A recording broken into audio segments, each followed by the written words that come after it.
कि भाग्योदयेन बहुजन्म समर्जितेन सत्संगमम च लभते पुरुषो यदा। भगवान की महती कृपा के फलस्वरूप सत्संग की प्राप्ति होती है, भगवान की कथा की प्राप्ति होती है। ये भगवान का बहुत बड़ा सौभाग्य जीव पर है, बहुत बड़ी कृपा जीवात्मा के ऊपर है कि भगवान की दिव्य कथा को श्रवण करने के लिए उसके नेत्र, हाथ, पैर, कान आदि काम कर रहे हैं। तब हम सत्संग में हम और आप बैठ करके गोता लगा रहे हैं। कहा सत्संग सज्जना नाम संगः सह सत्संगः। कहा वही सत्संग हो जाता है, वही कथा हो जाती है, वही कथा की गंगा बहने लगती है, जहां विद्वान लोग बैठ करके अपने वाणी के द्वारा भगवान का भजन करने लगे। वो जगह पवित्र हो जाती है,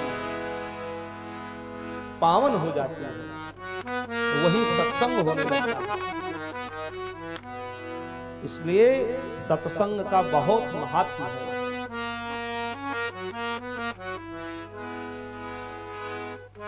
सत्संगत मुद मंगल मूला, सारे सुखों का मूल जड़ सत्संग है। सोई फल सिद्ध सब साधन फूला। जितनी भी प्रसन्नता है उन सब प्रसन्नताओं का मूल जड़ क्या है? सत्संग है, भगवान का स्मरण है, भगवान का ध्यान है। क्षण भर के सत्संग से बड़े बड़े दुष्टात्मा, बड़े बड़े पापी, बड़े बड़े विमलात्मा भी भगवान के चरण स्वर्ण को प्राप्त करके भगवान के चरणार बिंद में अवस्थित हो जाते हैं, केवल क्षण भर के सत्संग से। वही कथा, वही सत्संग आप सबको सुलभता से प्राप्त हुआ है। एक बहुत बड़ा डाकू था, नामी डाकू था। हमारे पूज्य गुरुदेव महाराज हमको सुनाया करते थे सत्य घटना। नाम स्मरण नहीं आ रहा है उस डाकू का, लेकिन वो बड़ा खूंखार डाकू था। दिन में भी लोगों को मार करके उनकी सामग्रियों को लूट लेता था, उनके पैसे को छीन लेता था, उनके धन का हरण कर लेता था।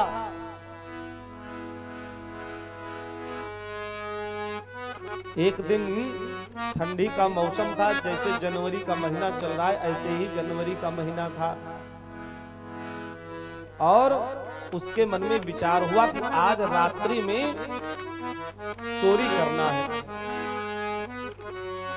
डकैती करना है। ये मन में विचार बना करके वो घोड़े पर सवार हुआ और सवार होकर के एक मोटा सा कम्बल ओढ़ करके चल दिया। जैसे ये रोड आपकी जा रही है ऐसे ही रोड बनी हुई थी, उसी रोड से जा रहा था। तो जैसे यहाँ कथा हो रहा है तिवारी परिवार में, ऐसे ही उस कहीं वहां पर कथा हो रही थी, भागवत कथा चल रही थी।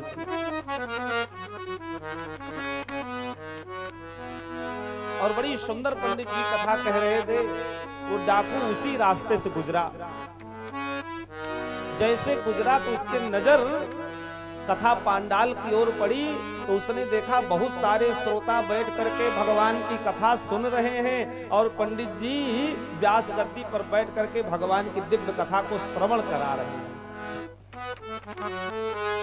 तो समय उसके पास था 10-11 बजे का टाइम रहा। उसने सोचा 12-1 बजे के बाद में चोरी करने का समय होता है, डकैती करने का समय आधी रात्रि के बाद होता है। अभी तो हमारे पास 1 घंटे का समय है, इसलिए उसका विचार बदल गया। उसने सोचा अब 1 घंटा कहाँ बितावें, कहाँ लगाएं। मन में विचार करने लगा, ऐसे तो कहीं रुक नहीं सकते, 1 घंटा अभी हमारे पास समय है, चलो इसी पांडाल में बैठ जाते और भगवान की कथा सुन लेते।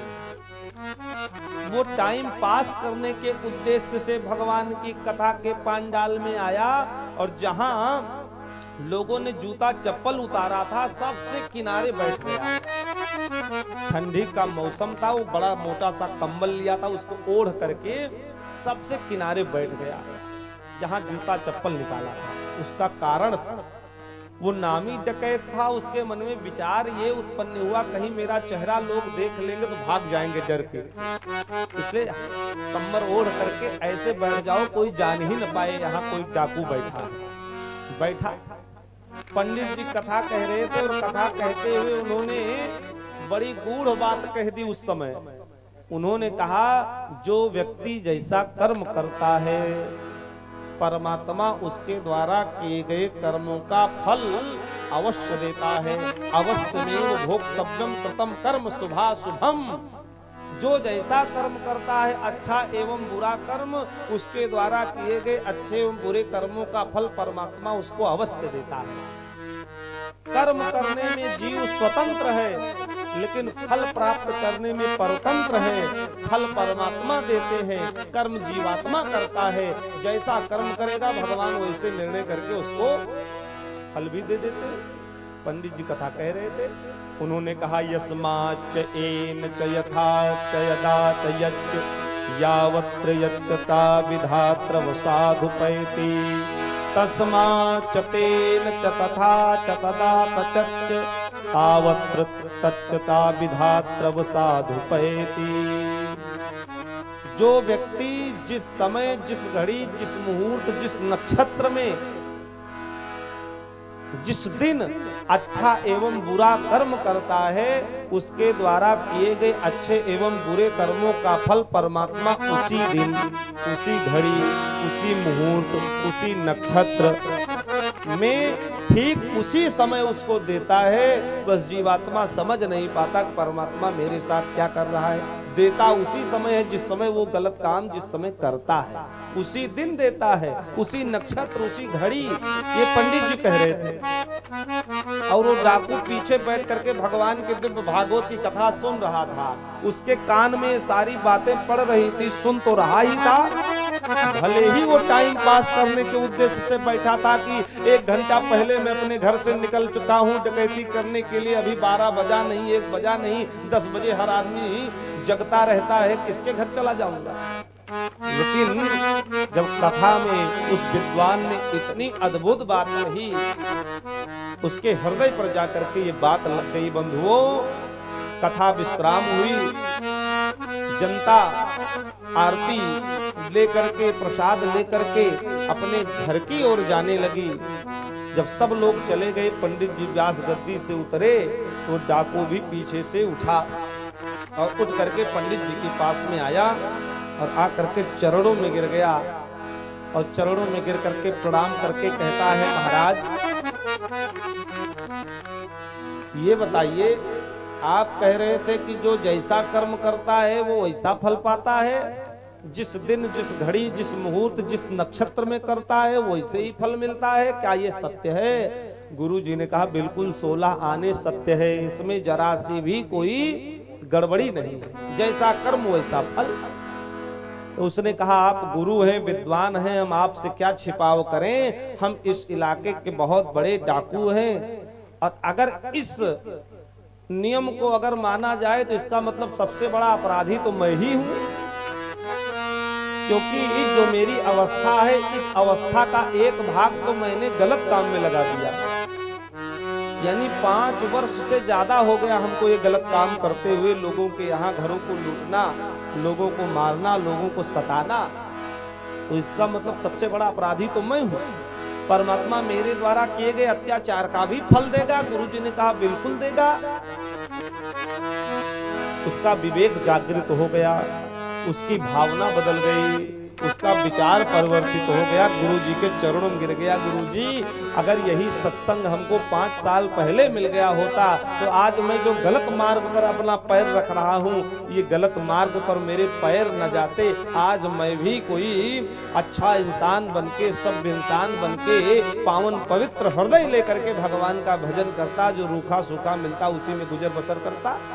लेकिन ज्यादा की लालच में मैंने तो ऐसा गलत काम कर दिया कि मेरा तो जीवन ही बेकार हो गया। अब गुरुजी मेरी आंखें खुल गई हैं, कोई मंत्र दे दीजिए, कोई श्लोक बता दीजिए, कोई हमारे जीवन के उपयोग का कोई ऐसा उपाय बता दीजिए जिससे मैं इस गलत काम से हट करके भगवान के चरणों में लग जाऊं, जितना समय बचा है उतना समय भगवान का भजन करूं। महात्मा लोग हंसने लगे, संत हंसने लगे। गुरुजी ने कहा उपाय है। कहा क्या? और एक बड़ा सुंदर मंत्र दे दिया भगवान का। कहा जाओ प्रायश्चित करो और प्रायश्चित करके जो जो जिसके यहाँ से लूट करके लाए हो, तुमको जो स्मरण है, याद है, वो सामग्री उसके यहाँ दे करके क्षमा याचना करो और उसके बाद में एकांत में भगवान का भजन करो और धर्म कर्म करो।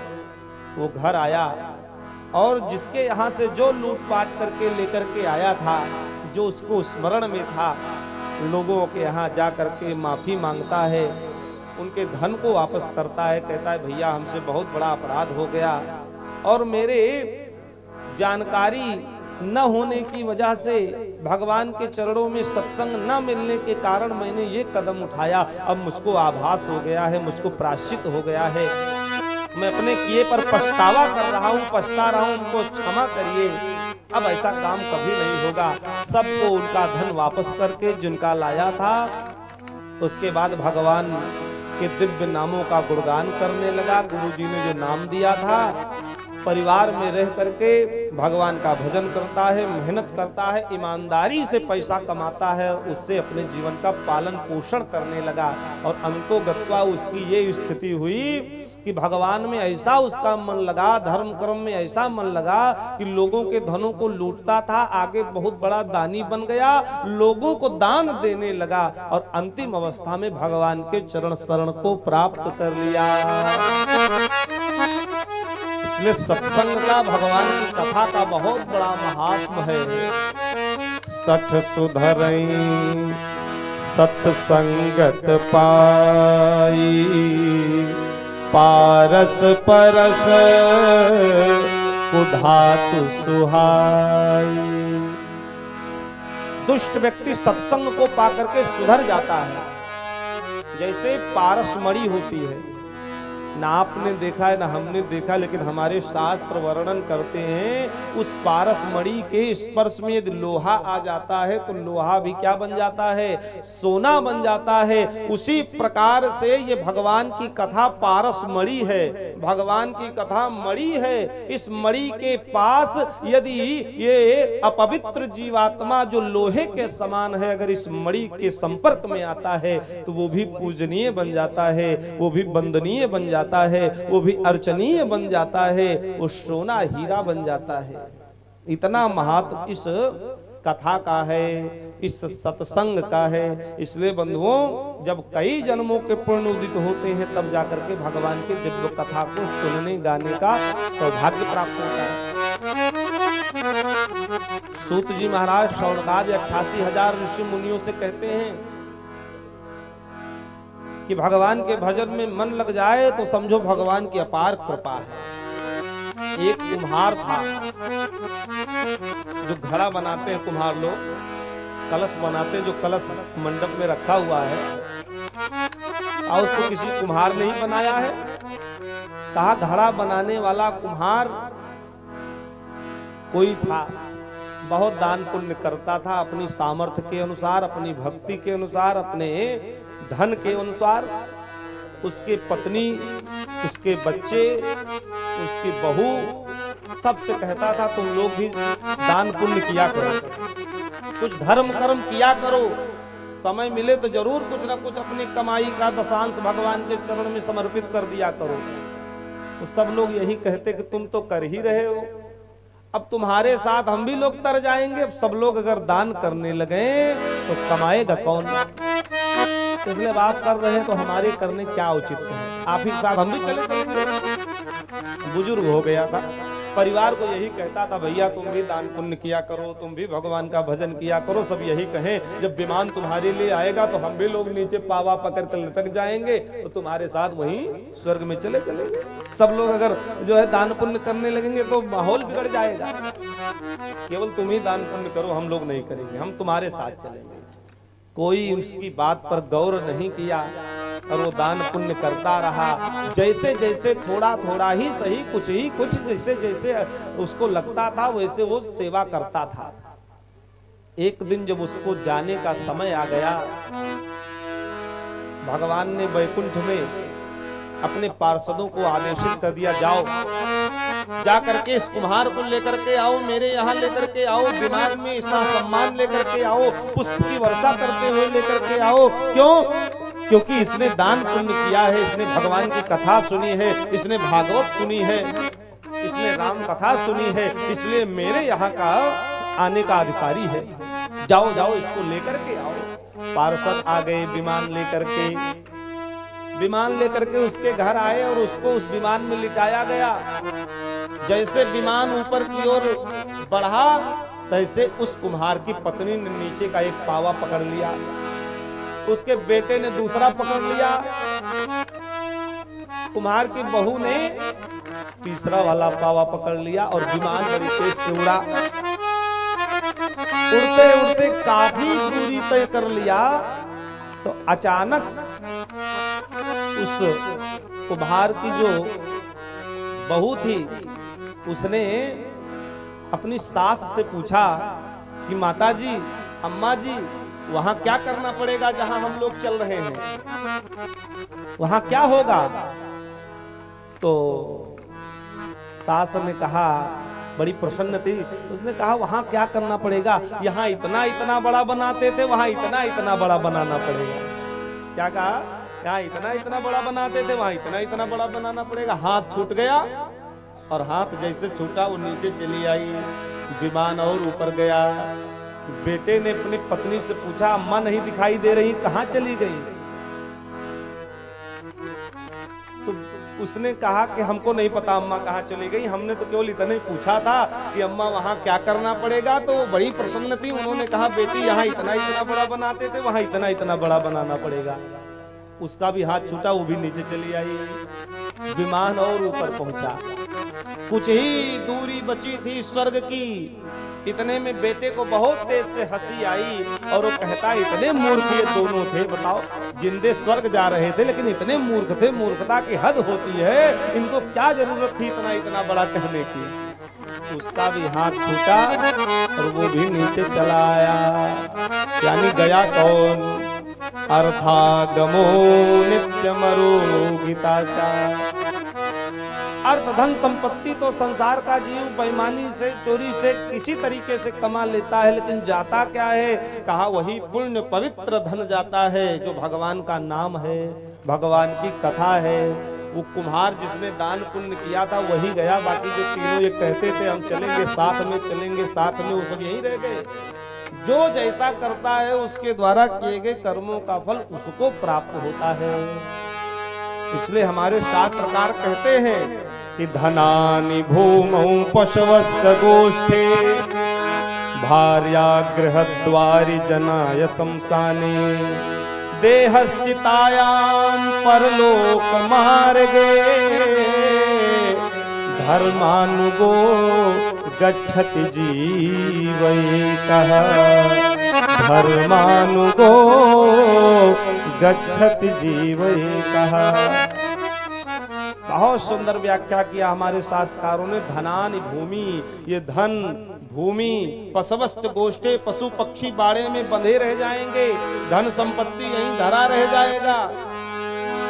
धनानि भूमो पशवश्च गोष्ठे, भार्या गृहद्वारी, स्त्री बहुत मर्यादा निभाएगी तो घर के दरवाजे तक, उससे आगे वो भी नहीं बढ़ सकती, उससे आगे वो भी नहीं जा सकती। नारी गृहद्वारी जना शमशाने, इष्ट मित्र बहुत साथ देंगे तो अशमशान घाट तक जाएंगे, उससे आगे वो भी आपका साथ नहीं दे सकते।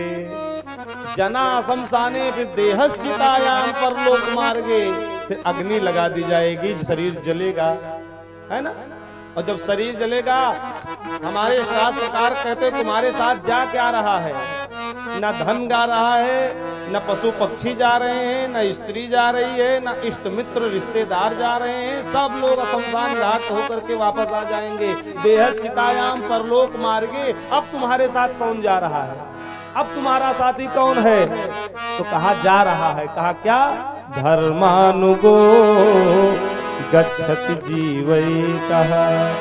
केवल एक चीज साथ में गया, वो केवल धर्म गया है और कुछ भी साथ में नहीं गया। जिसको इकट्ठा करने के लिए, जिसको लाने के लिए तमाम प्रकार के, नाना प्रकार के गलत कार्यों को जीवात्मा करता है, वो तमाम भौतिक संसाधन साथ नहीं गए, केवल धर्म गया, अच्छा एवं बुरा कर्म गया और कुछ नहीं गया। देहस्यतायाम परलोक मार्गे धर्मानुगो गच्छति जीवै कहा। केवल धर्म ही बंधुओं साथ में गया, केवल सत्कर्म ही साथ में गया और बाकी सब कुछ यहाँ छूट गया, कुछ भी नहीं गया। इसलिए जितना समय मिले भगवान का स्मरण करना चाहिए, भगवान का ध्यान करना चाहिए। नहीं तो ये कथा का